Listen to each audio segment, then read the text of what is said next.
This title is narrated with virtual voice, computer-generated narration for audiobooks. Callie, by Thompson.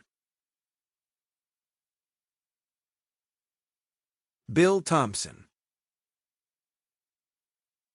I probably spent 100 nights in this house during the endless summers of my childhood. I loved coming to this place more than anything I can remember. Today, standing on the familiar front porch, why do I have goosebumps? Why am I afraid to walk through that door? What's inside that scares me? Many afternoons, my grandmother and I would spend time together in the kitchen. Ma mère Juliette would pass me the bowl and spoon to lick when the cake was ready for the ancient cast-iron stove. I remember the smells, the songs she hummed while she worked, and how much fun it was to be with her. But now, after all these years, there's something in the kitchen so menacing that I'm afraid to go in there. What's wrong with me? What's making my skin prickle? I loved playing dolls way up in the third-floor ballroom. I pretended the cavernous room with its dormer windows overlooking the bayou was my house, and I rearranged the dusty furniture over and over. Today, as I stand at the bottom of the dark, narrow stairway that lead to the top floor, why are my hands trembling so much I can hardly hold the rail? There's nothing frightening up there, nothing that should make me feel this way, is there? Chapter 1. Callie was jarred from a very pleasant dream into the meaningless reality of her life by the incessant ringing of her phone. What time was it? As she reached for the phone, she glanced at the clock on her nightstand. It was 11:15 a.m. Crap, I overslept again. This was it. Her boss had almost fired her the last time she was late, and that had only been 2 weeks ago. The old bastard wouldn't give her another chance. The phone rang again. Although she didn't recognize the number, the area code was instantly familiar. St. Landry Parish, Louisiana, where her family was from. "Hello," she mumbled, thinking how she'd screwed up her life once again. "Callisto Palantro? Is that you, honey?" Nobody called her Callisto. Who the hell's this?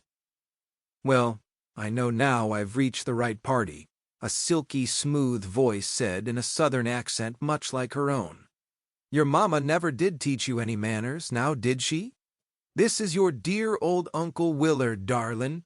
I'm wondering if you're on the way down here to see me." There was nobody she detested more than Willard Arsenault. He was her great-uncle, her grandmother's brother, and everything about the sleazy lawyer made her cringe. When she was a child staying at her ma-mère's plantation house near Point Charmaine, he'd come around now and then and speak to her in that syrupy, creepy voice. Something about him scared her even as a little girl, and hearing his voice now brought it all back in a rush of feelings. "I have no idea what you're talking about, Uncle Willard." "Ah, that's what I was afraid of. You didn't get the registered letter I sent, I suppose. Move around a lot these days, do you?" "None of your business." "Where'd you send it?" "Richmond, honey. Are you still in Virginia?" "Yes, but not in Richmond." She had no intention of telling him where she lived. "Why should I be coming to see you?" "For the reading of your grandmother's will."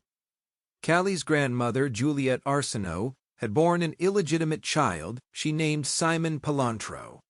All Callie knew was that Simon's father, whose last name was Palantro, had disappeared without marrying her grandmother. Apparently, the predisposition toward shirking responsibility was passed down to the next generation, because the minute her father, Simon, had found out that Callie's mom was pregnant, he'd skip town too. Her mother had always struggled, but with ma-mère's occasional help, they got by, if only barely. Juliette didn't care much for Callie's mother, but she doted on her only grandchild. Callie got a check on her birthday and at Christmas, money which had helped more than ma-mère ever knew. And high school would have been the end of Callie's educational career if her grandmother hadn't paid for college. After graduation, Callie had decided to grow up. She wanted to make it on her own, so so she'd made... To keep listening to this audiobook, I've left you a link in the description so you can do it, at no cost thanks to Audible's 30-day free trial.